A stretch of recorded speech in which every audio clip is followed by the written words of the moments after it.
this is a good question. Tips on raising daughters so they don't end up 304s, prostitutes, on the pole, OnlyFans, etc.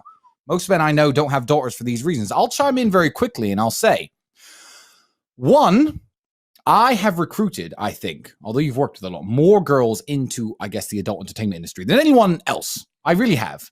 And the one type of girl I couldn't recruit were girls with rich parents. Oh, do that for money. I don't need money. My family's rich. So when I see these broke boys on Twitter and on Instagram be like, oh, my daughter, I'm raising her right, and she's like 9 years old, but he like works some crappy job. He's a wagey. I'm like, she's going to get that Louis Vuitton purse one way or another. So you might want to level up your game and buy it for her, my G. The temptation is certainly there if they're not completely and utterly financially independent or financially secure. If they're completely financially secure, it's more difficult to try and move them into those kind of industries. I wouldn't say what we did was the same as moving them into something hardcore like porn. But if a girl has unlimited money, it's hard to make her do anything for money. So that's certainly one aspect of it. Now, Sterling, you know more about this than what do you think? Yeah, because actually, I'm actually very interested in this because same. I'm interested in Sterling's view. Why? And this is a genuine question. Why does a girl do porn? I get why a dude would do it. Yeah. I don't understand why a female would do porn. Why? So they think there's a couple of different reasons that I've closer to the mic for me, friend. Closer to the mic.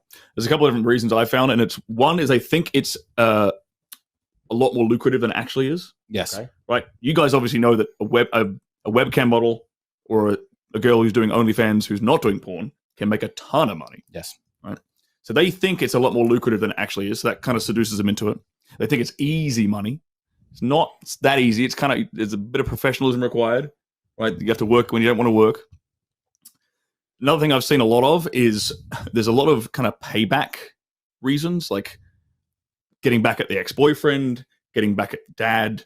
This kind of rebellion is getting back at the church, like be it Mormonism. In porn, there's so many Mormons and so many Catholics. It's ridiculous. Yeah. Getting back at that kind of upbringing. So to answer the question we were just asked, you think that being like a super strict father won't really help? You don't think? Because if they're rebelling against these kind of mechanisms, do you think that it's a bad thing to be really strict and say you must live this way, you must do this thing? You know what? I think it's fathers who are using the church as a crutch and they're not strong enough. The father himself isn't actually a strong father, setting a good, strong, masculine example. That's interesting. And he's using the framework of the church as a way of punishing her. Yeah, to compensate for his own weakness exactly, as a father. Yeah. Right? And so she's rebelling against like the weakness, really. That's what she's going after. That's interesting. That's very interesting.